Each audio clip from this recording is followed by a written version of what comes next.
Hello and welcome to Sharik epic. आज हम start करने वाले हैं 2024 फिजिक्स भौतिक विज्ञान का एक पेपर का सॉल्यूशन जिसका कोड है 346 FW, सीरियल नंबर है 151।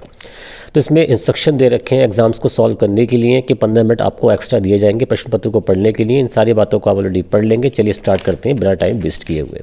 सबसे पहली बात, चुंबकीय क्षेत्र का मात्रक क्या होता है। तो गाइस, चुंबकीय क्षेत्र का जो मात्रक होता है वो होता है आपका फर्स्ट वाला न्यूटन पर एम्पियर मीटर। बट ये कैसे होता है, चलिए इस चीज़ को हम चेक कर लेते हैं किस तरीके से होता है।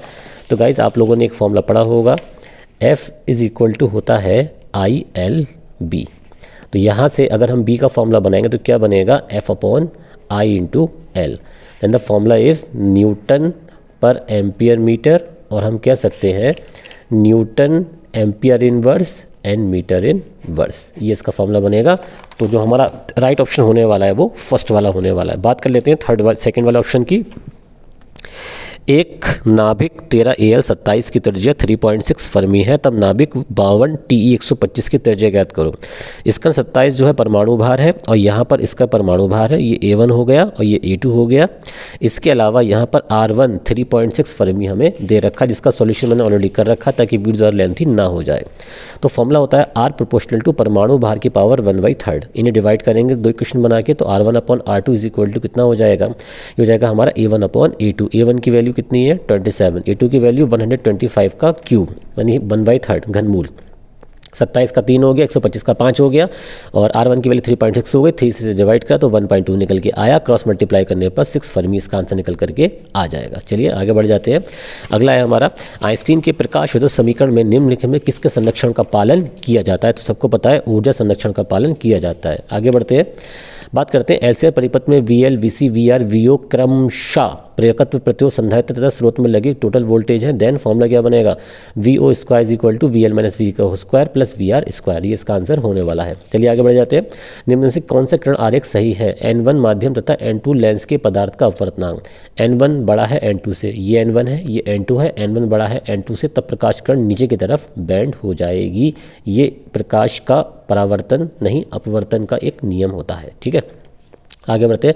समान पदार्थ के दो ठोस घनों की भुजाएं क्रमशः L3L है, इनके प्रतिरोधों का अनुपात क्या होगा। तो फॉर्मूला हम यूज़ करने वाले हैं इसमें rho is equal to R upon L। तो हमारा फॉर्मूला होता है R1 upon R2 is equal to A2 upon A1। जब इसको सब्स्टिट्यूट करेंगे तो यहाँ फॉर्मूला बन जाएगा हमारा L2 into L2 upon L1 into L1। तो L2 का formula 3L into 3L upon L into L, और L से L कैंसिल, L से L कैंसिल, 3 3 9। द आंसर आ जाएगा 9:1। चेक कर लेते कौन सा ऑप्शन है हमारा 9:1। इसका ये आंसर निकल करके आ रहा है। और इस तरीके से MCQ का हमारा सारा का सारा खंड कंप्लीट हो जाता है। चलिए बढ़ते हैं हम नेक्स्ट खंड की तरफ, खंड बा। तो ये रहा हमारे पास खंड बा। दिए गए चित्र में धारा I का मान ज्ञात करो। तो ऑलरेडी मैंने इसका सॉल्यूशन तैयार कर लिया है ताकि टाइम बिल्कुल भी वेस्ट इसमें हमारा ना हो। चलिए गाइस देखते हैं। तो आने वाली धाराएं पॉजिटिव होती हैं, आने वाली धाराएं पॉजिटिव, इन 2 पॉजिटिव और 2 नेगेटिव। अब यहाँ पर कोई सिंबल तो लगा हुआ है नहीं कि धारा पॉजिटिव होगी या नेगेटिव होगी, तो हम दोनों सिंबल यहाँ पर यूज़ करने वाले हैं। पहले हमने क्या काम किया, हमने लेट किया कि I करंट यहाँ पर आ रहा है, I करंट यहाँ पर आ रहा है। देन I कैसा हो गया, प्लस का हो गया। 6 आ रहा है तो 6 कैसा हो गया, प्लस का। 3 जा रहा है तो 3 कैसा हो गया, माइनस का। 3 आ रहा है, 3 कैसा हो गया, प्लस का। 10 जा रहा है, 10 कैसा हो गया, माइनस का, इज इक्वल टू 0। क्योंकि यही तो हमारा एम्पियर का परिपथ, ये किरचॉफ का प्रथम नियम होता है। तो 3 से 3 कैंसिल हो जाएगा, 6 माइनस 10 बराबर 4। तो I is equal to 4 ampere. ये कब लगा रहे हैं आप, ये तब लगा रहे हैं जब I को प्लस मानना है। लेकिन अगर आपने I को माइनस माना तो यहाँ माइनस आ जाएगा, और जो हमारा 4 है ये माइनस का 4 एम्पियर हो जाएगा। तो कोई भी इसमें से इसका आंसर बन सकता है। चलिए आगे बढ़ते हैं। ये लेंस नहीं है, ये लेंज है। क्योंकि हमें कैसे मालूम पड़ेगा, क्योंकि यहाँ इंग्लिश में लिखा हुआ है व्हाट इज लेंज लो। तो बहुत सिंपल है, प्रेरित विद्युत वाहक बल सदैव उस त्वरण का विरोध करता है जिस कारण वह उत्पन्न होता है। इसे लेंज का नियम कहते हैं।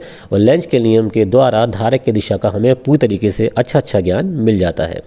PN संधि में अवक्षय पथ से क्या तात्पर्य है। देखो, PN संधि में अवक्षय पथ बनाना काफ़ी सिंपल है।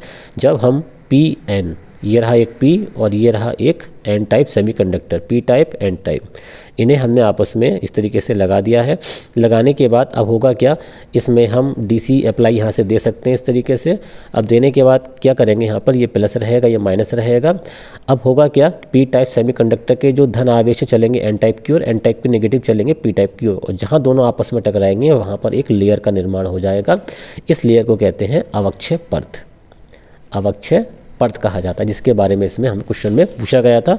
और 1 नंबर का क्वेश्चन है, तो आप इसमें इतना बता देंगे कि पीएन संधि डायोड की संधि पर मिलने वाली परत जो कि पी टाइप सेमीकंडक्टर के आवेशवाहक जो कि होते हैं कोटर और एन टाइप के इलेक्ट्रॉन्स के मिलने से बनती है, उसे अवक्षय परत कहते हैं। अगला है √3 अपवर्तनांक वाले माध्यम में अपवर्तन कोण ज्ञात करो, जबकि आपतन कोण आपका 60 डिग्री है। अपवर्तनांक क्या होता है? n। माध्यम में अपवर्तन कोण क्या होता है? r। आपतन कोण क्या होता है? i। काफ़ी सिंपल है, स्नेल्स लॉ का हम यहाँ पर यूज़ करने वाले हैं। फॉर्मूला होता है हमारा n = sin i upon sin r। √3 हो गया, sin 60 हो गया, और sin 60 की वैल्यू √3/2 हो गया। √3 से √3 कैंसिल हो गया, और कैंसिल हो जाने के बाद जो हमारा फॉर्मूला बनेगा 2, ये जो आपका sin r है यहाँ पहुँच जाएगा, तो sin r = 1/2, then r = sin inverse 1/2। इसका आंसर तैयार हो जाएगा। ठीक है, आगे बढ़ते हैं। अगला क्वेश्चन क्या है हमारा, चेक करते हैं। तो इस तरीके से हमारा ये दूसरा पार्ट भी लगभग पूरा होने ही वाला है, लेकिन उससे पहले क्वेश्चन और पढ़ लेते हैं। निर्वात में एक वैद्युत चुंबकीय तरंग के चुंबक क्षेत्र का आयाम इतना है 510 नैनो टेस्ला। तरंग के वैद्युत क्षेत्र का आयाम कितना होगा? तो यहाँ पर हमें इलेक्ट्रिक फील्ड का आयाम ज्ञात करना है। तो बहुत सिंपल है इलेक्ट्रिक फील्ड का आयाम ज्ञात करना। गाइस क्वेश्चन हमारा कौन सा है? ये आप स्क्रीनशॉट भी इन क्वेश्चन का लेते रहना। EO अपॉन BO = C, ये है वैद्युत क्षेत्र का आयाम और ये है चुंबक क्षेत्र का आयाम। तो EO का मान हमें दे रखा है, फाइंड करना है EO।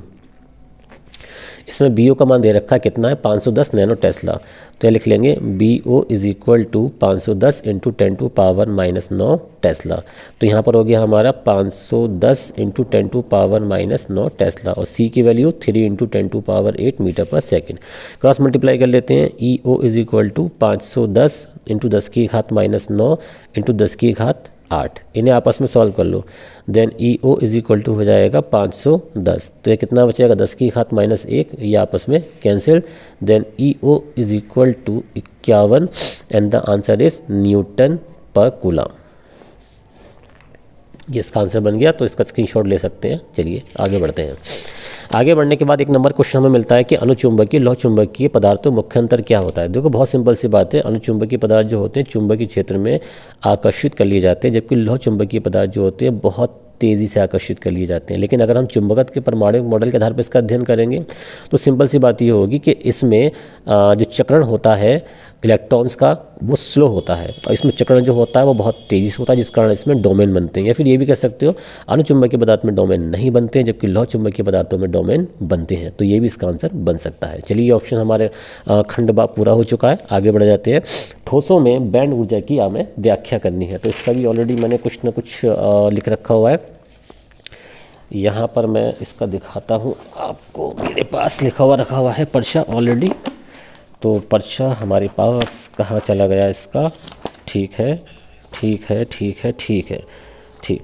तो देखिए ठोसों में बैंड ऊर्जा की अगर हम बात करेंगे, सबसे पहली बात तो ये होती है कि किसी वियुक्त परमाणु में उसके विभिन्न इलेक्ट्रॉनों की ऊर्जा के कुछ निश्चित ऊर्जा स्तर होते हैं, जिन्हें एनर्जी लेवल्स कहा जाता है। जैसे कि आपने पढ़ा होगा 1s2, 2s2, 2p6, 3s2, 3p6, इस तरीके से प्रदर्शित किया जाता है। और इसमें बहुत सी क्वांटम संख्याएं भी होती हैं। इसमें पाउली के अपवर्जन के नियम का भी अध्ययन किया जाता है। भाई इसके बारे में बताया जाता है कि पाउली के अपवर्जन के नियम से एनर्जी लेवल कैसे अरेंज किए जाएंगे। इसमें 1s है, 2s है, 2p है, 2p6 है। तो इसी के आधार पर बताया गया है कि ठोसों में जो ऊर्जा बैंड होते हैं वो 3 प्रकार के होते हैं। पहला ऊर्जा बैंड होता है इसमें संयोजकता ऊर्जा बैंड, दूसरा होता है इसमें चालन बैंड, और तीसरा होता है इसमें ऊर्जा अंतराल।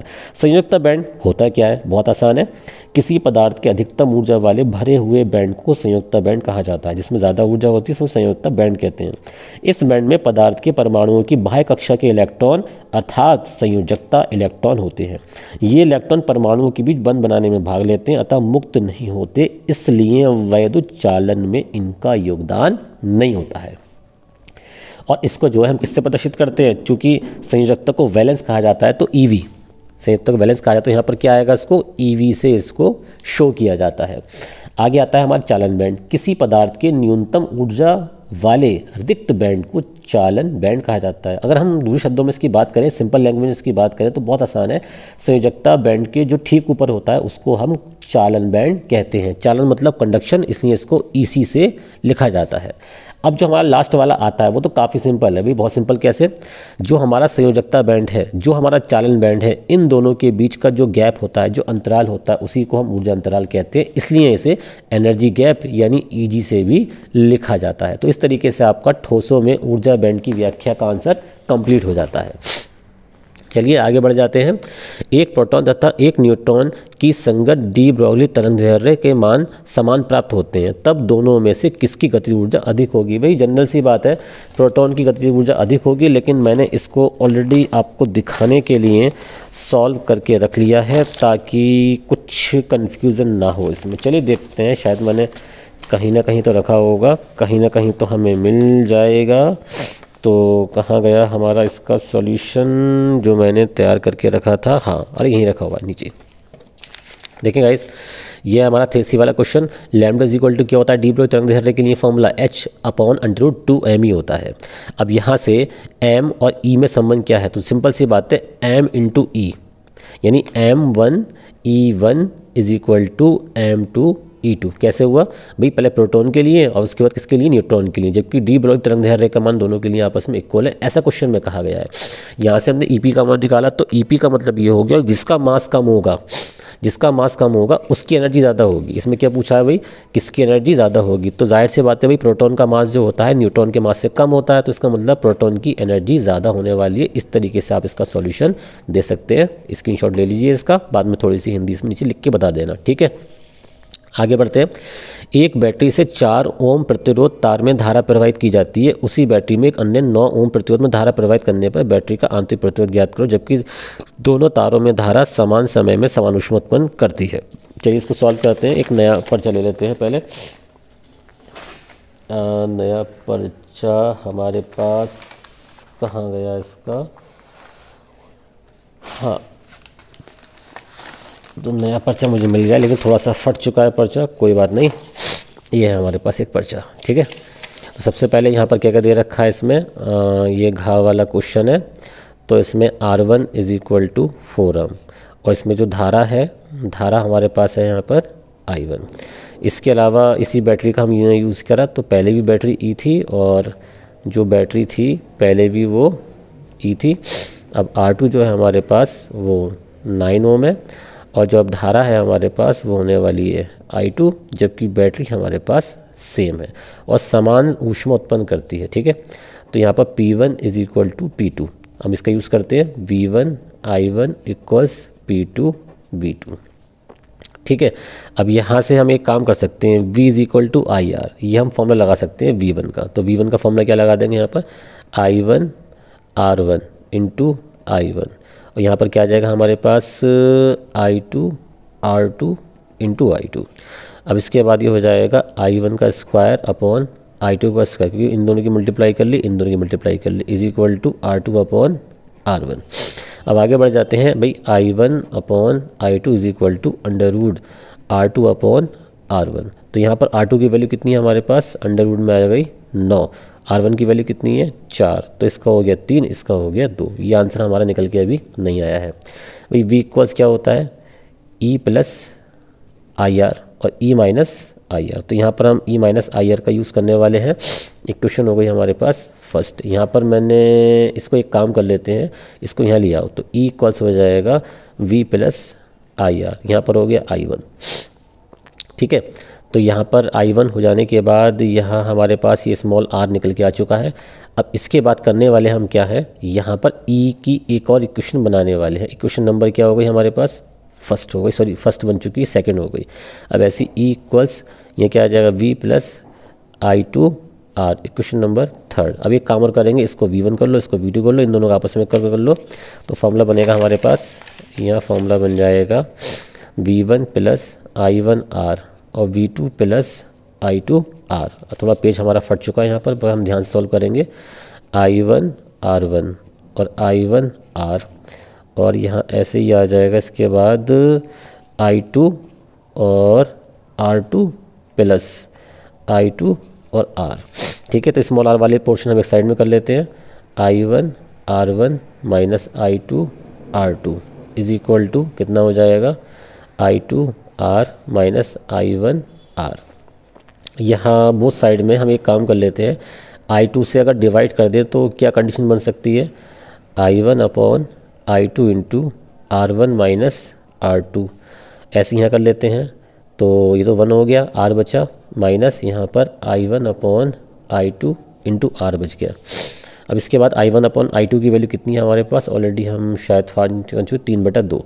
तो यहाँ पर 3/2 R1 माइनस R2, R ऐसे रहेगा, और यहाँ भी 3/2 इंटू स्मॉल r हो गया हमारे पास। ठीक है गाइस, अब R1 R2 की वैल्यू कितनी है वो चेक कर लो सबसे ऊपर, शायद हमें दे रखी थी। R1 R2 की वैल्यू 4 और 9 है, 4, तो 3/2 गुणा 4, और माइनस कितना आ जाएगा, यहाँ पर दूसरी वाली वैल्यू हमारे पास 9 है, तो 9 लगा दो, minus 9 is equal to 2r minus 3r/2। 2 दूनी 4 हो गया, 2 तिया 6 हो गया यहाँ पर हमारे पास, और माइनस हो गया 9, ये 2r है तो माइनस का r अपॉन 2 हो गया। यहाँ पर कितना बचेगा हमारे पास, माइनस का 3 इज इक्वल टू माइनस का r/2 cancel, then r is equal to 2 तिया 6 ओम। तो यानी जो हमारा आंतरिक प्रतिरोध निकल के आएगा वो 6 ओम निकल करके आ जाएगा। तो आप लोग इसका स्क्रीनशॉट भी आसानी से ले लेना। थोड़ा सा मैं इसको ऐसे दिखा देता हूँ, शायद ये पूरा क्वेश्चन एक बार में आ नहीं पा रहा होगा। चलिए तो इस तरीके से मैं रख देता हूँ, आप आसानी से इसका स्क्रीनशॉट ले लीजिए। थोड़ा लेंथी क्वेश्चन है और 2 मार्क्स का क्वेश्चन है ये। चलिए ठीक है, आई होप सो आपने इसका स्क्रीनशॉट ले लिया होगा। बढ़ते अपने नेक्स्ट क्वेश्चन की तरफ। सेक्शन सी का चल रहा था ये, अब बात कर लेते हैं यहाँ पर इसके बाद सेक्शन डी की। तो सेक्शन डी में हमें क्वेश्चन दे रखा है, काफ़ी बड़ा तो क्वेश्चन नहीं है, लेकिन मैंने ऑलरेडी इसका सॉल्यूशन तैयार कर लिया है। चलिए देखते हैं क्या है। क्वेश्चन है हमारा, आवेश कैपिटल क्यू को स्मॉल आर तथा capital R is greater than from small r त्रिज्याओं के 2 संकेंद्रित खोखले गोले, संकेंद्रित का मतलब जिनका केंद्र एक ही होता है, पर इस प्रकार से व्यतीत किया जाता है ताकि उनकी आवेशों के पृष्ठ घनत्व बराबर हो जाए। उनके उभयनिष्ठ केंद्र पर विभव का मान ज्ञात करो। तो ये मैं तैयार कर लिया है। ये रहा छोटा गोला जिसकी त्रिज्या कितनी है, स्मॉल आर। ये रहा बड़ा गोला इसकी त्रिज्या है हमारी कैपिटल आर। इसको सबको प्लस चार्ज दिया गया है, तो यहाँ सेंटर ओ पर हमें विभव का मान ज्ञात करना है। सबसे पहली बात, इसका चार्ज मैंने लेट कर लिया कैपिटल Q1, इसका चार्ज लेट कर लिया मैंने कैपिटल Q2। दोनों का पृष्ठीय आवेश घनत्व बराबर है, तो sigma 1 is equal to sigma 2, Q1 upon A1, Q2 upon A2, और A1 की वैल्यू 4πr², 4πr², 4π से 4π कैंसिल, तो Q1 upon r², Q2 upon r²। Q1 plus Q2 is equal to Q होगा, कॉमन सी बात है। अब इसके बाद हमने एक काम किया है यहाँ पर, वो क्या किया, देखो गाइस, हमने Q1 की वैल्यू यहाँ से फाइंड कर ली। अब यहाँ पर मैंने A अपॉन B लिखा है, तो हम लिख सकते हैं यहाँ पर स्मॉल r², और यहाँ आ जाएगा आपका कैपिटल r²। कभी कभी मिस्टेक हो जाती है, ये स्मॉल r² है और ये आपका कैपिटल r²। चलिए थोड़ा सा इस लाइन को मैं ज़रा यहाँ लिख देता हूँ। यह है क्या हमारी Q2 r² अपॉन r², ठीक है, और plus Q2 is equal to Q। तो ये हमारा फॉर्मूला है इसका, इस तरीके से, ठीक है। अब इसके पास क्रॉस मल्टीप्लाई करने के बाद हमने यहाँ से Q2 का मान ऐसे फाइंड कर लिया। जैसे हमने Q2 का मान फाइंड करा है, ऐसे ही हमने Q1 का मान फाइंड कर लिया। अब कैसे फाइंड किया भाई, इस Q2 की वैल्यू को यहाँ लगा दो, तो इससे Q1 का मान ये निकल करके आ जाएगा। अब क्या निकालना है, उभयनिष्ठ विभव। तो भाई V इज इक्वल टू 1/4πε0, पहले मैंने कॉमन ले लिया, Q1 अपॉन छोटा r प्लस Q2 अपॉन छोटा r, बड़ा वाला आ जाएगा। Q1 की वैल्यू ऊपर मैंने फाइंड की है कहीं ना कहीं, ये रही Q1 की वैल्यू, और यह है Q2 की वैल्यू। इन दोनों वैल्यूज़ को इन दोनों की जगह पे हमने यहाँ पर लगा दिया। लगाने के बाद अब जो कॉमन आ रहा था वो मैंने इसमें से कॉमन लिया, तो कैपिटल Q इसमें से कॉमन आ जाएगा, और कॉमन आने के बाद r² प्लस r² इसका एलसीएम हो जाएगा, और ये हमारा आंसर निकल करके इसमें आ जाएगा। तो आप लोग इसका स्क्रीनशॉट ले सकते हैं। थोड़ा मैं इसको ऊपर कर देता हूँ, आई होप सो स्क्रीनशॉट आ जाए इसका। हाँ, आप इसका स्क्रीनशॉट ले लीजिए, लेकिन अभी एक स्टेप मिस हो रहा है, तो कोई बात नहीं, हम इसको ऐसे रख लेते हैं। अब इसका स्क्रीनशॉट ले लो, और स्क्रीनशॉट लेने के बाद ये इसका फाइनल आंसर निकल के आ चुका है। आई होप सो आपने ले लिया होगा। चलिए आगे बढ़ जाते हैं। आगे बढ़ने के बाद यहाँ पर दे रखा है इसमें विद्युत चुम्बकीय तरंगें क्या होती हैं। भाई जब किसी परिपथ में जो करंट अप्लाई किया गया, जब उसकी आवृत्ति में हम बहुत ज़्यादा परिवर्तन करती है, तो उसमें जो ऊर्जा उत्पन्न होती है, उसी ऊर्जा को हम कहते हैं विद्युत चुम्बकीय तरंगें। अभिलक्षण बहुत सिंपल है, इनके ऊपर वैद्युत क्षेत्र का, चुंबक क्षेत्र का कोई प्रभाव नहीं पड़ता है। ये प्रकाश की चाल से चलती है, उनकी प्रकृति अनुप्रस्थ होती है। तो इस तरीके से ये तो अभिलक्षण इसमें बता सकते हैं। भाई बायो-सैवर्ट का नियम क्या होता है। बायो-सैवर्ट का नियम काफ़ी सिंपल है, मैं आपको इसके बारे में बता देता हूँ। जैसे कि बायोसेवर्ट नामक वैज्ञानिक ने ये बताया था, भाई हमारे पास कोई ये वायर हो गया, ठीक है ना, ये करंट एलिमेंट छोटे छोटे अवयवों से मिलकर बना हुआ है, ये लंबाई कितनी है इसकी dl, इसको मैंने o बोल दिया, इसको मैंने o डैश बोल दिया, ठीक है। अब इससे स्मॉल r दूरी पर यहाँ एक बिंदु P है जहाँ हमें ज्ञात करनी है चुंबकीय क्षेत्र की तीव्रता में होने वाला परिवर्तन। धारा इसमें प्रवाहित की गई है I और ये एंगल है हमारा थीटा। तो बहुत सिंपल है, किसी भी चालक की चुंबकीय क्षेत्र में होने वाला परिवर्तन जो होता है धारा के अनुक्रमानुपाती होता है, और न्यूनतम जो दूरी होती है उसके भी अनुक्रमानुपाती होता है, जो जे कोण है उसके भी अनुक्रमानुपाती होता है, और इसके अलावा दूरी के वर्ग के व्युत्क्रमानुपाती। इन्हें कंबाइन करेंगे, कांस्टेंट लगाएंगे, then dB is equal to μ0 upon 4 into I d l sine theta upon r square. तो ये होता है बायोसेवर्ट का नियम, जो कि उसने पूछा था। थ्योरेटिकल मैंने आपको स्टेटमेंट बता दिया, तो आप लिख करके बता देंगे। चलिए आगे बढ़ते हैं इसमें, और इसकी सहायता से एक वामवर्ती धारावाही लूप की अक्ष पर चुंबक क्षेत्र की तीव्रता का व्यंजक प्राप्त करो। भाई देखो, लूप की अक्ष पर चुंबक क्षेत्र की तीव्रता का व्यंजक थोड़ा बड़ा है, तो इसलिए मैंने ऑलरेडी इसका डेरिवेशन प्रूव करके रख लिया है। ये हमारे पास एक लूप है, हमें इसकी अक्ष पे फाइंड करना है, यानी इसकी अक्ष पे फाइंड करना है हमें इस तरीके से, ठीक है। तो मैंने लेट कर लिए, छोटे छोटे डीएल करंट एलिमेंट से मिलकर बना हुआ है। इसकी जो रेडियस स्मॉल ए है, इसके सेंटर से x दूरी पर बिंदु यहाँ पर हमारे पास क्या है P, जहाँ हमें मैग्नेटिक फील्ड फाइंड करना है। तो सबसे पहले हमने इस पॉइंट को इससे मिला दिया, और इसमें करंट जो है I एंटी क्लॉकवाइज हमने इसमें अप्लाई कर दिया है। करने के बाद ये एंगल हमारा अल्फा हो गया, ये dB है और ये भी dB है। इसे जब फैक्टर्स में डिवाइड करेंगे तो dB कॉस अल्फा और dB कॉस अल्फा, और यहाँ पर मिलेगा हमें dB साइन अल्फा। अब dB कॉस अल्फा, dB और कॉस अल्फा अपोजिट डायरेक्शन में होने की वजह से एक दूसरे को डिस्ट्रॉय कर देंगे, जबकि dB साइन अल्फा में ऐसा नहीं होगा। सबसे पहले ये है क्या, करंट एलिमेंट, और बायोसेवर्ट का नियम किसके लिए लगता है, करंट एलिमेंट के लिए। तो dB is equal to μ0 upon 4 ideal sine theta upon r square, basic formula बनेगा।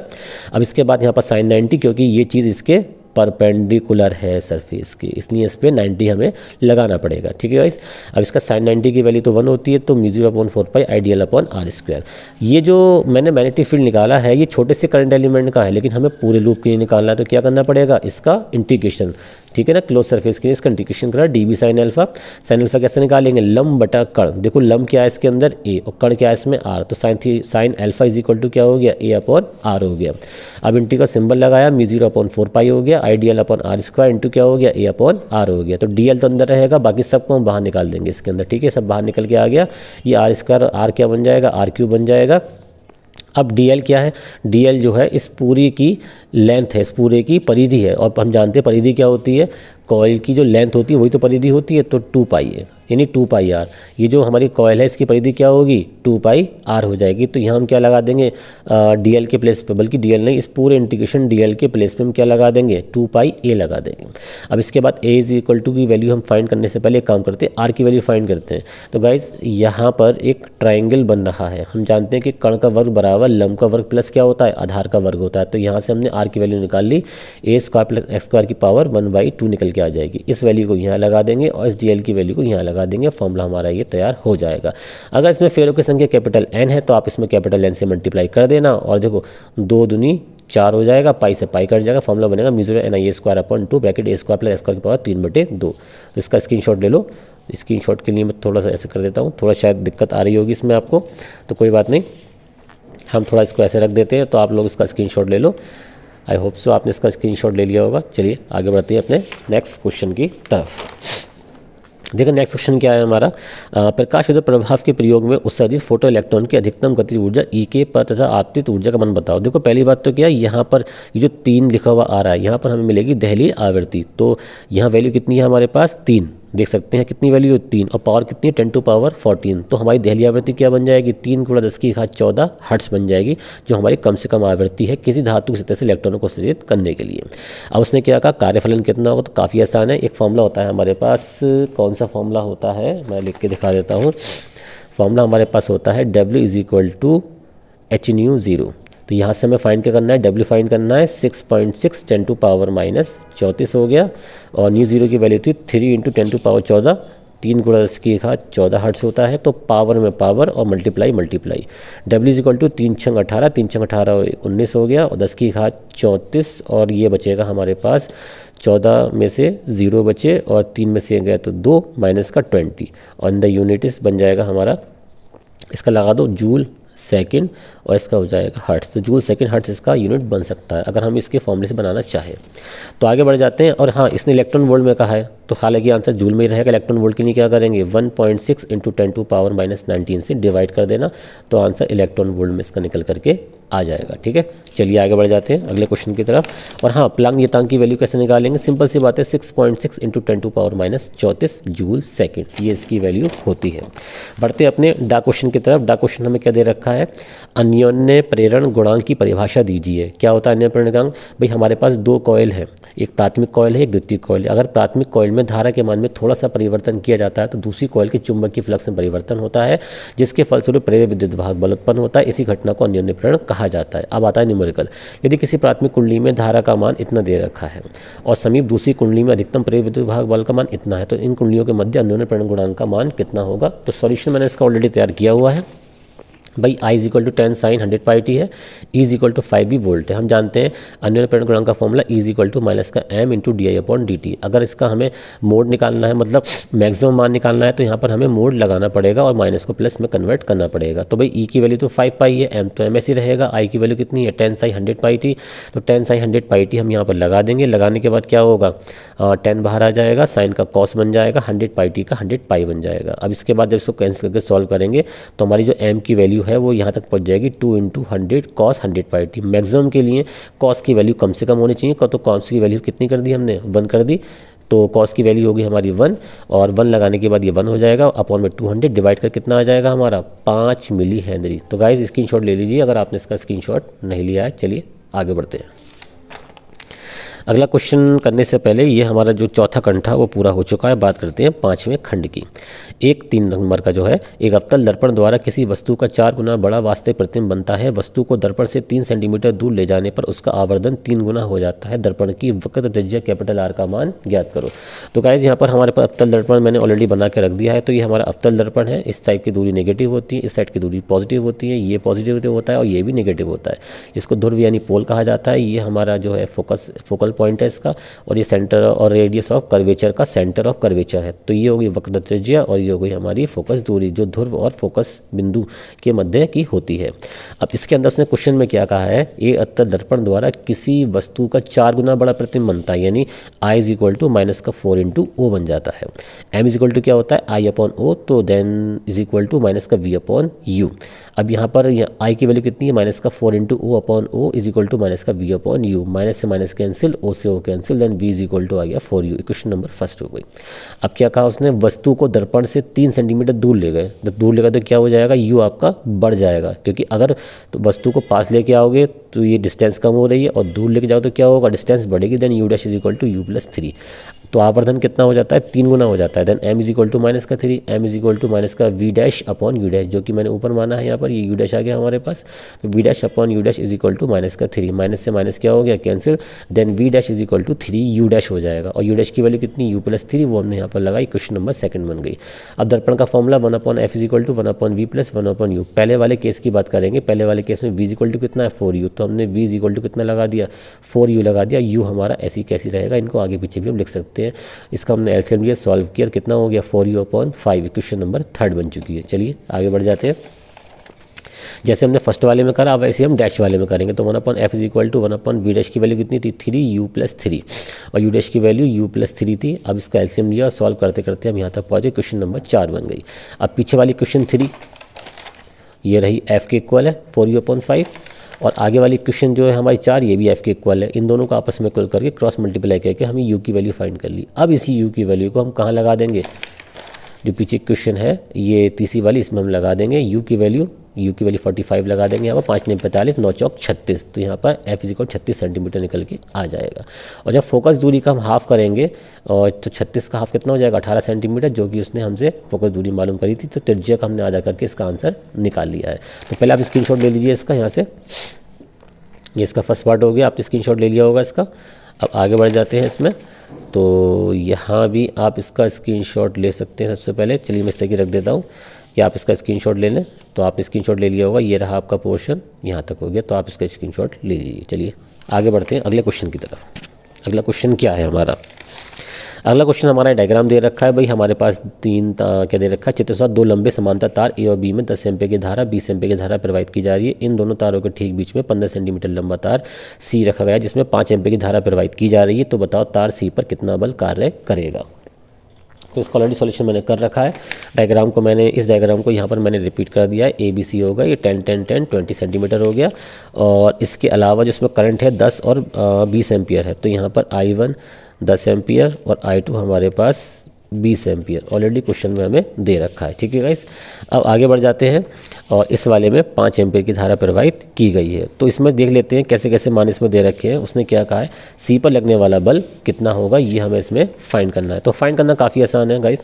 सबसे पहले इन दोनों के बीच का बल ज्ञात करना पड़ेगा। तो इन दोनों के बीच का बल ज्ञात करने के लिए काफ़ी हमें देखना पड़ेगा कि आई की वैल्यू कितनी दे रखी है गाइस। इसमें आई की वैल्यू है 10 और इसमें है आपकी कितनी दी हुई 5। तो यहाँ पर मैंने 10 लगा दिया था, इसमें हम क्या लगाएंगे, यहाँ पर हम इसमें 5 लगाने वाले हैं। ठीक है, अब इसके बाद हम इसको सॉल्व करते हैं। तो सॉल्व करेंगे तो कुछ ना कुछ चेंजिंग तो हमारे पास होने वाली है। 2 पंजे 10, तो 10 तो हमारा यही हो गया, 2 पंजे 10। ठीक है, और 10 10 से हम हो गया हमारा 100, और 100 की करिए इससे तो कितना हो जाएगा, 15 गुणा 10 की घात -7, 15 गुणा 10 की घात -7, और ये बढ़ाओ तो 10 की घात 2 ऑलरेडी बढ़ जाएंगे यहाँ पर पॉइंट हटाने के बाद।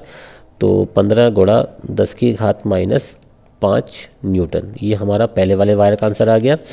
ऐसे हम दूसरे वाले की बात करेंगे तो यहाँ पर 20 और 5 आएगा, तो ऐसे यहाँ पर हमें इसमें 5 करना पड़ेगा।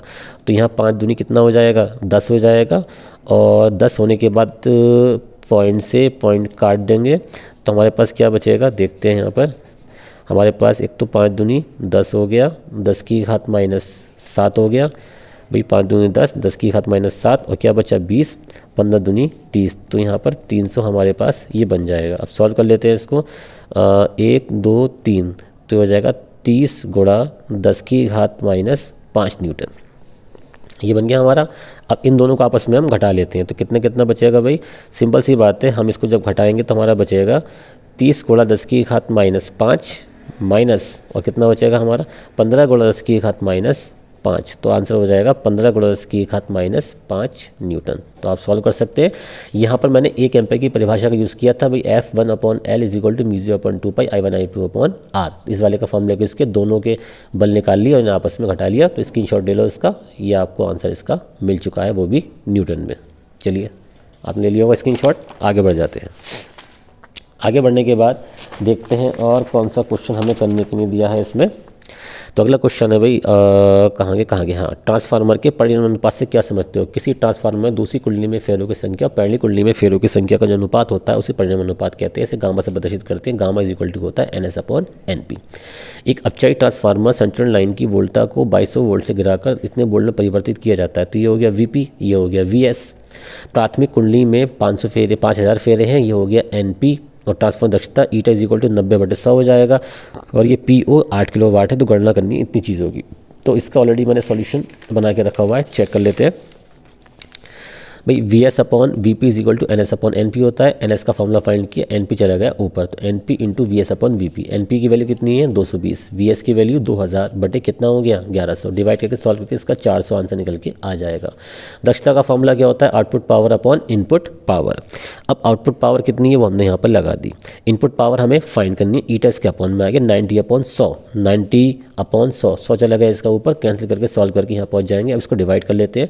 9 72, कितने बचे 8, फिर 9 72, कितने बचे 8 चलता रहेगा, इंटू कितना हो गया 1000। तो यहाँ पर कितना हो जाएगा 8800 और आंसर इस वाट। तो ये आंसर इसका निकल करके आ जाएगा। ठीक है, और क्या पूछा इसके अलावा चेक कर लेते हैं इसमें। बस ये 2 चीज़ें पूछी थी, तो आप इसका स्क्रीनशॉट ले लीजिए, ये इसका आंसर बन चुका है।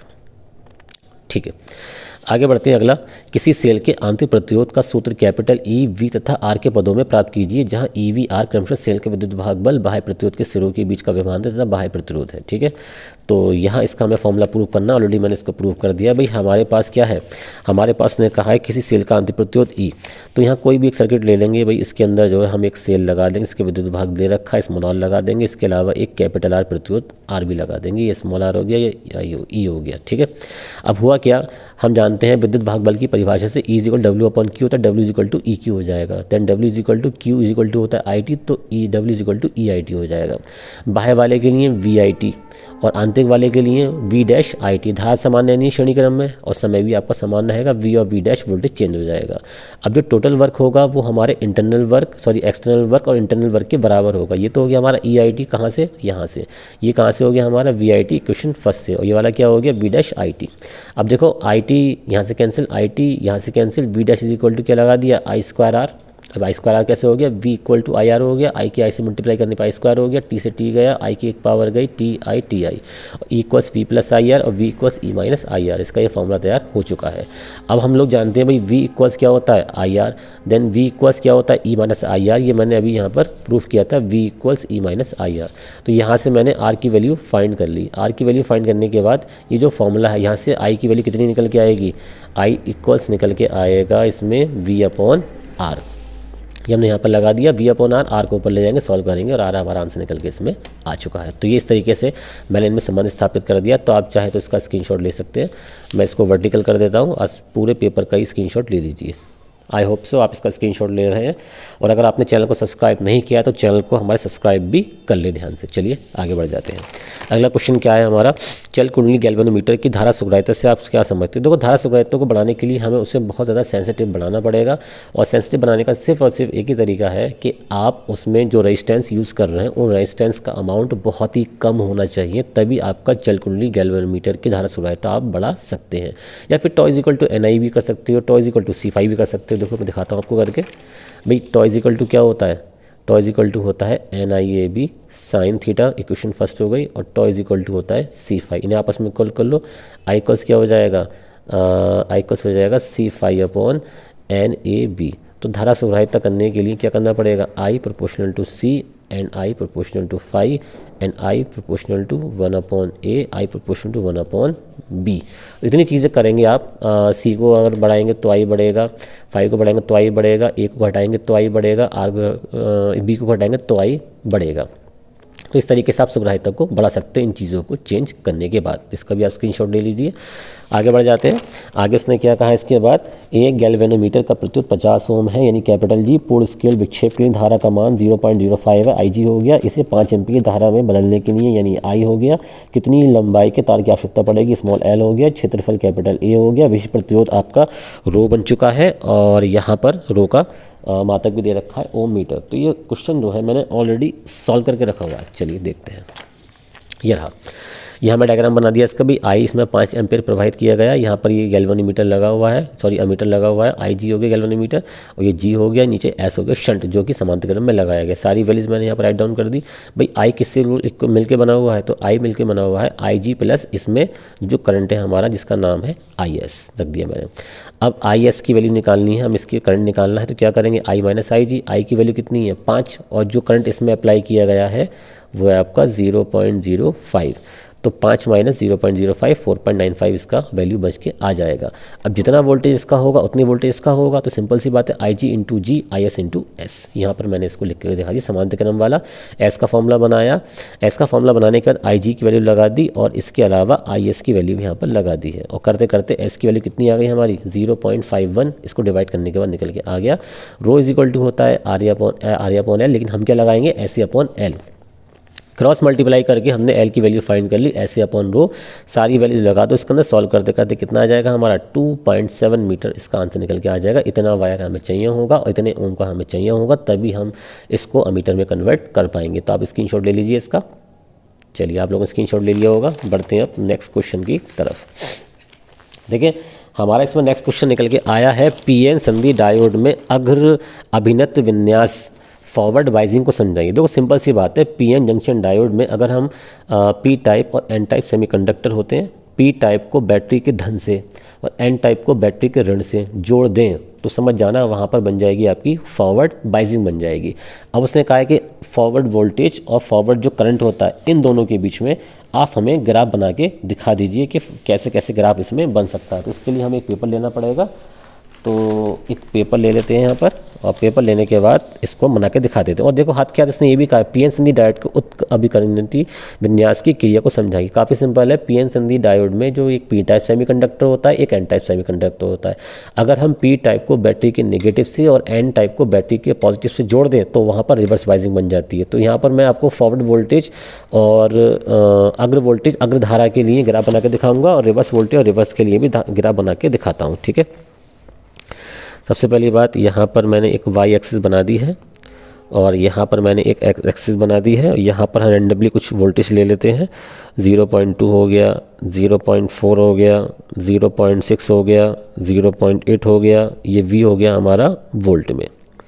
अब वोल्ट में होने के बाद ये कैसा है, हमारा फॉरवर्ड वोल्टेज रहेगा हमारा। ठीक है, अब नीचे की तरफ ले लेते हैं हम इसमें 20, और यहाँ की तरफ ले लेते हैं हम इसमें 40, यह लेते हैं हम 60, वो भी माइक्रो एम्पियर में। ये हमारा करंट हो गया, वो भी रिवर्स वाइजिंग का। ठीक है, अब हाथ के हाथ मैं तुम्हें यहाँ पर रिवर्स वोल्टेज का बता देता हूँ। तो ये हो गया हमारा 10, ये हो गया हमारा 20, ये हो गया हमारा 30, ये हो गया हमारा 40, और ये हो गया हमारा 50।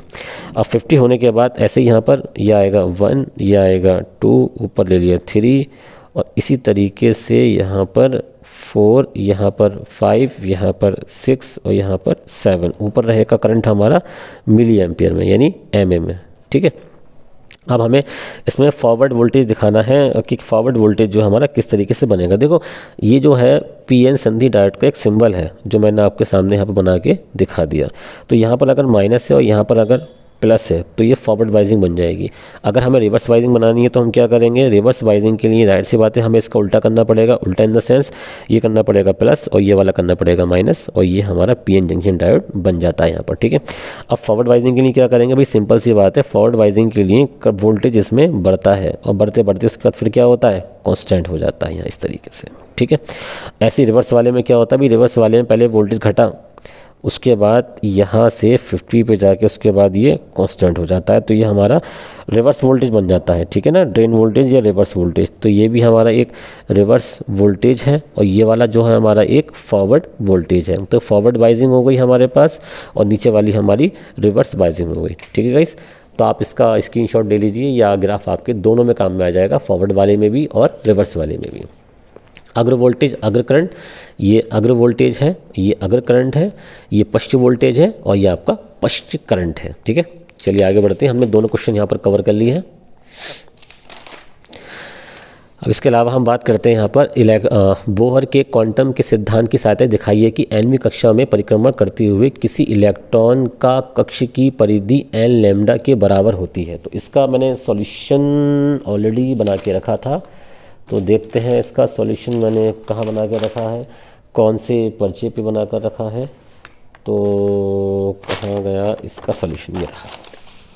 देखिए बोर हाइपोथेसिस क्या होती है भाई, J = NH/2π, और J = क्या होता है MVR, देन N तो ऐसे ही रहेगा। N यहाँ पर नंबर ऑफ ऑर्बिटल है या क्वांटम नंबर्स है। अब इसके अंदर में क्या काम किया, R 2πr को 2π को ऊपर ले जाओ, MV को नीचे लेके आओ, तो 2πr = हो गया NH/2π। N ऐसी रहेगा। H/MV क्या होती है, डी ब्रॉग्ली तरंग दैर्ध्य है। तो 2πr = n लैम्डा, ये क्या होती है, वृत्त की परिधि किसके इक्वल होगी, n लैम्डा, जो कि हमें दिखाना था। अब आगे क्या कहा है इसके बाद, पहले इसका स्क्रीनशॉट ले लो। ठीक है, स्क्रीनशॉट ले लिया होगा इसका। चलो आगे बढ़ जाते हैं। आगे बढ़ने पे इसने क्या कहा है इसमें, ये कहा है लैम्डा इलेक्ट्रॉन की डी ब्रॉग्ली तरंग दैर्ध्य हाइड्रोजन परमाणु में n = 1 तथा n = 3 ऊर्जा स्तरों के बीच उत्सर्जन और अवशोषण वर्णक्रम रेखाओं को प्रदर्शित कीजिए। तो इसका भी मैंने ऑलरेडी इसमें बना के रख दिया था यहाँ पर। तो ये अवशोषण के लिए रेखाएं हैं। जब अवशोषण होता है तो रेखा पहले 1 से 2 में जाती है, फिर उसके बाद 1 से 3 में चली जाती है। ठीक है, तो अवशोषण में हो गया। और उत्सर्जन की अगर बात करी जाए तो उसके लिए एक पहले आप इसका स्क्रीनशॉट ले लो इस सॉल्यूशन का। ये रहा आपका सॉल्यूशन, ये सॉल्यूशन हो गया इसका, ये अवशोषण हो गया। ठीक है, स्क्रीनशॉट ले लिया।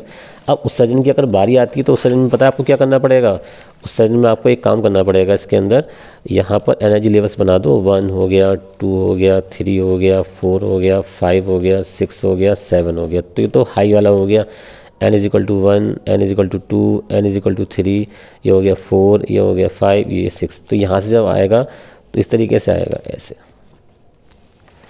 तो ये तो फर्स्ट में संक्रमण हमने दिखा दिया इस तरीके से, फर्स्ट में, ये फर्स्ट में संक्रमण हो गया।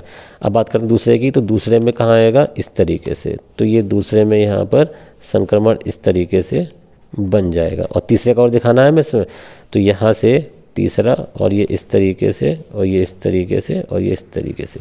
तो ये फर्स्ट हो गया, ये सेकंड हो गया, थर्ड। तो आप इस समीकरण में दिखा सकते हैं। इससे आपका उत्सर्जन अवशोषण का दोनों का आंसर यहाँ कंप्लीट हो जाता है। चलिए आगे बढ़ते हैं।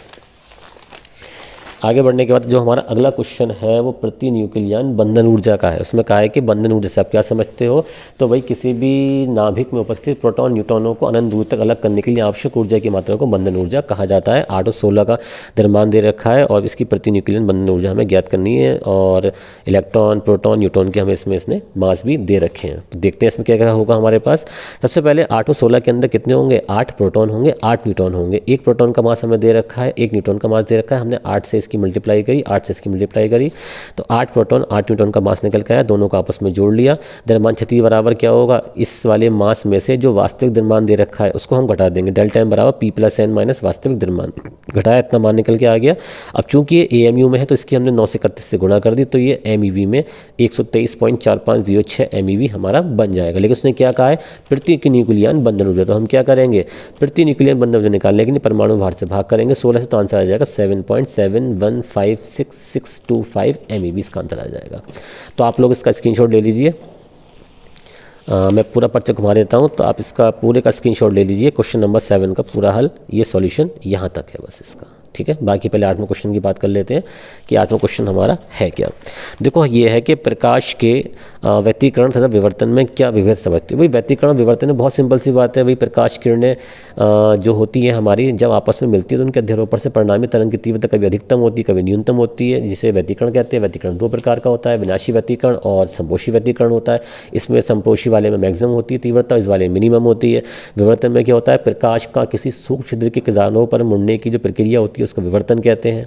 सिंपल हो गया। एकल झिर्री से प्रकाश के विवर्तन की घटना की गुणात्मक समझाइए। जबकि लैम्डा का मान 6000 एंगस्ट्रॉम है और जो चौड़ाई है इसकी 3 × 10⁻⁻4 सेंटीमीटर है। केंद्रीय उच्चिष्ट की कोणीय चौड़ाई ज्ञात करो। तो कोणीय चौड़ाई निकालना काफ़ी आसान है गाइस। तो लैम्डा इक्वल टू दे रखा है इसमें 6000 × 10⁻2 मीटर, ठीक है। इसके अलावा चौड़ाई कितनी दे रखी है इसकी, तरंग दैर्घ्य हो गई ई है हमारा 3 × 10⁻⁴ और 10⁻2। तो इज इक्वल टू 3 × 10⁻6 मीटर, ये हो गया हमारा। अब चौड़ाई कैसे निकालेंगे, चौड़ाई होती है हमारी 2 λ/e। तो 2 × 6000 × 10⁻10 अपॉन ई कितना, 3 × 10⁻6। अब सॉल्व कर लेते, 3 दूनी 6, ये हो गया 2000। तो 2 दूनी 4000, तो ये हो गया 4000। 6 ऊपर ले जाओ, 10 की घात कितनी बचेगी, 10 की घात -4 बच जाएगी। तो कितना हो जाएगा 0.4 and the answer is radian. तो रेडियन में इसका आंसर निकल के आ जाएगा। आप लोग उसका स्क्रीनशॉट ले लीजिए। ये केंद्रीय उच्चिष्ट की कोणीय चौड़ाई का फॉर्मूला होता है जो कि हमें प्रूफ करना था, मतलब पता होना चाहिए सॉल्व करने के लिए, ठीक है। चलिए आगे बढ़ जाते हैं। आगे बढ़ने के बाद ये हमारा अंतिम क्वेश्चन ही चल रहा है। देखिए अंतिम क्वेश्चन से पहले क्या है हमारे पास, हाँ, परावर्ती दूरदर्शी का किरण आरेख बनाइए। तो परावर्ती दूरदर्शी का किरण आरेख तो आप कहीं से ही बना लेंगे, छोटा और बड़ा लेंस बना करके, उसमें कोई दिक्कत वाली बात नहीं है। लेकिन हाँ, आगे जो न्यूमेरिकल है उसको मैं सॉल्व करवा देता हूँ। बाकी आप परावर्ती दूरदर्शी तो अपने आप तैयार कर लेना, कैसे कैसे तैयार करना है इसको। थ्योरेटिकल क्वेश्चन है। एक खगोलीय दूरदर्शी की आवर्धन क्षमता 5 है, m इक्वल्स हो गया 5, तथा इसके अभिदर्शक तथा नेत्रिका लेंस के बीच की दूरी 36 सेंटीमीटर स्मॉल एल होगी। यदि अंतिम प्रतिबिंब अनंत में बनना हो तो दोनों लेंसों की फोकस दूरियाँ ज्ञात करो। तो एफ ओ एफ ई हमें फाइंड करना है। एम इज इक्वल टू क्या होता है, एफ अपॉन एफ ई। स्पष्ट दृष्टि की न्यूनतम दूरी के लिए नहीं बल्कि अनंत के लिए होता है। एम की वैल्यू 15 है, f upon f e cross multiply करी, f o is equal to 15 f ई हो गया। दोनों की लंबाई का f o plus f e कितना है हमारे पास 36 equal to f o plus f e. अब जो एफ ओ की वैल्यू 15 एफ ई है वो हमने यहाँ पर लगा दी। तो 15 एफ ई यहाँ पर लग करके आ गया, 15 और 1 16, तो 16 एफ ई हो गया। F E is equal to 36/16 divide करा 9/4 सेंटीमीटर निकल के आ जाएगा। अब ये जो एफ ई की वैल्यू है, इस एफ ई की वैल्यू को इस एफ ई की जगह लगा दो, 15 × 9/4। तो इसको हम डिवाइड कर लेते हैं। यहाँ पर कितना निकल के आएगा, 9 × 5 = 45, हासिल लगे 4, 9 × 1 = 9, 9 × 4 = 13, 135/4। तो ये हो गया 4 × 3 = 12 और 12 के बाद बचा 1 और फिर उसके बाद फिर 4 × 3 = 12, 12 के बाद कितने बचे 3, 4 × 28 और 5, तो 33.75 दूसरी वाली डिस्टेंस हमारी निकल करके आ जाएगी। 135/4 भी हो सकती है, जबकि पहले वाली 9/4 यानी 4 दूनी 8 बचा 1, 4 दूनी 8 बचा 1, तो 4 दूनी 8 फिर बचे कितने 2। इस तरीके से आपका ये 2 पॉइंट करके निकल के इसमें आ जाएगा, ठीक है, 2.2 और ये सेंटीमीटर में। तो आप इसका स्क्रीनशॉट ले लीजिए, ये इसका आंसर बन चुका है अप्रॉक्स, ठीक है, ले लीजिए स्क्रीनशॉट। चलिए आगे बढ़ जाते हैं। जब आगे बढ़ेंगे तो शायद मैंने अगला वाला क्वेश्चन भी सॉल्व करके ऑलरेडी रख दिया है आपके लिए, क्योंकि उसमें टाइम बर्बाद होता। देखते हैं मैंने कहाँ रखा है अगला वाला क्वेश्चन सॉल्व करके, ये रहा, मिल गया। लास्ट क्वेश्चन जो हमारा है, इसमें C और 2C है, इसमें हमें संयोजन की तुल्य धारिता ज्ञात करनी है। तो बहुत सिंपल सी बात है भाई, कैसे कब ज्ञात करनी है। C2C धारिता वाले दो समांतर पर संधारित चित्र अनुसार V विभवांतर वाली बैटरी से जोड़े जाते हैं। यदि बैटरी को हटा दिया जाए और C धारिता वाले संधारित्र की प्लेटों के बीच को पूर्ण रूप से K से भर दिया जाए तो धारिता निकालनी है, अंतिम विभवांतर निकालना है, ऊर्जा का मान हमें ज्ञात करना है। चलिए, ये कब है हमारा, जब कुछ भी प्लेटों के बीच में नहीं भरा गया। Q1 = CV और Q2 = 2C × V हो जाएगा। और K भरने के बाद हमारा ये हो जाएगा, जैसे आप K भरोगे और बैटरी हटाओगे तो आवेश तो कांस्टेंट हो जाएगा बैटरी हटाने के बाद, लेकिन नई धारिता जो होगी हमारी कितनी बन जाएगी, KC बन जाएगी। तो कुल धारिता कितनी हो जाएगी भाई, इसकी तो हो गई KC + 2C, क्योंकि समांतर क्रम में है। तो KC + 2C = C कॉमन आ गया, K + 2, ये हमारी तुल्य धारिता निकल के आ गई। यानी फर्स्ट वाले ऑप्शन का हमारा ये आंसर बन चुका है। चलिए आगे बढ़ते हैं कुल आवेश की तरफ। तो जो मैंने इसका आवेश माना था वो Q1 माना था, इसका Q2 माना था, दोनों को आपस में हमें जोड़ना पड़ेगा। Q1 + Q2 = Q1 + Q2। अब Q1 की वैल्यू कितनी है भाई, आवेश क्या होगा, आवेश तो कांस्टेंट है ना, तो इसलिए CV + 2CV, तो CV + 2CV = 3CV। इससे क्या होगा, हमारा टोटल आवेश निकल के आ जाएगा। इसने क्या पूछा, विभवांतर, तो हम क्या करेंगे, अंतिम विभवांतर बराबर कुल आवेश बटे धारिता। तो कुल धारिता कितनी है हमारी, सॉरी कुल आवेश कितना है 3CV, और धारिता कितनी है हमारी C K + 2, तो C से C कैंसिल हो गया, तो 3V/K + 2 इसका आंसर निकल के आ जाएगा। अब क्या पूछा है इसने, संयोजन पर कुल संचित ऊर्जा का मान कितना होगा, तो ऊर्जा का मान होगा U = ½ CV²। भाई C की वैल्यू कौन सी लगाओगे, C K + 2 लगा दी, और V² मतलब 3 × 9 V² K + 2 का होल स्क्वायर सॉल्व किया, तो 9CV² K + 2 हाफ में इसका आंसर निकल के आ जाएगा। तो आप इसका स्क्रीनशॉट ले लीजिए, मैंने इसको घुमा के रख देता हूँ पूरा का पूरा, ठीक है। तो आपने स्क्रीनशॉट ले लिया होगा। चलिए बढ़ते हैं अपने अंतिम और लास्ट क्वेश्चन की तरफ। क्या है, वैद्युत फ्लक्स की परिभाषा दीजिए। भाई काफ़ी सिंपल है, किसी एक समान वैद्युत क्षेत्र में स्थित तल के लंबवत होकर गुजरने वाली वैद्युत बल रेखाओं की संख्या को वैद्युत फ्लक्स कहते हैं। उसका फॉर्मूला क्या होता है, φE = ES cos थीटा, ये इसका फॉर्मूला होता है। इसका मात्रक क्या होता है भाई, वोल्ट मीटर इसका मात्रक होता है। गॉस के नियम की सहायता से एक समान आवेशित पतले गोलीय खोल के बाहर वैद्युत क्षेत्र की तीव्रता का सूत्र स्थापित करो। तो सूत्र स्थापित करना काफ़ी आसान है। सबसे पहले हम इसमें एक खोल बना लेंगे, या इस तरीके से एक खोल बना लिया जाएगा, और इसके बाहरी बिंदु पर ज्ञात करने के लिए यहाँ बिंदु O है, और यहाँ से यहाँ तक ये स्मॉल r डिस्टेंस हमने यहाँ पर लेट की हुई है। इसको यहाँ से बना के काल्पनिक गॉसियन पृष्ठ बना लिया, और यहाँ से एक गॉसियन पृष्ठ काटा और इसको यहाँ से हमने मिला दिया। अब से निकलने वाला फ्लक्स कितना होगा, dφ E = ds। cos 0 की वैल्यू 1 हो जाएगी, शॉर्ट में कर रहे हैं on integration. Then φE = E ऐसे आ जाएगा, अंदर बचेगा हमारा इंटू ds। अब φ = क्या होता है, Q/ε0, और E = क्या हो जाएगा इसका फॉर्मूला 4πr²। सॉल्व करने में कितना हो जाएगा, E = 1/4πε0 × Q/r²। तो ये हो गया किसी भी गोली खोल के लिए वैद्युत क्षेत्र की तीव्रता का व्यंजक। बाकी थ्योरी आप इसमें बना लेना, थ्योरी बना के यह कंप्लीट आपका हो जाएगा। चलिए चेक करते हैं, इसके आगे कुछ दे रखा है इसके अंदर।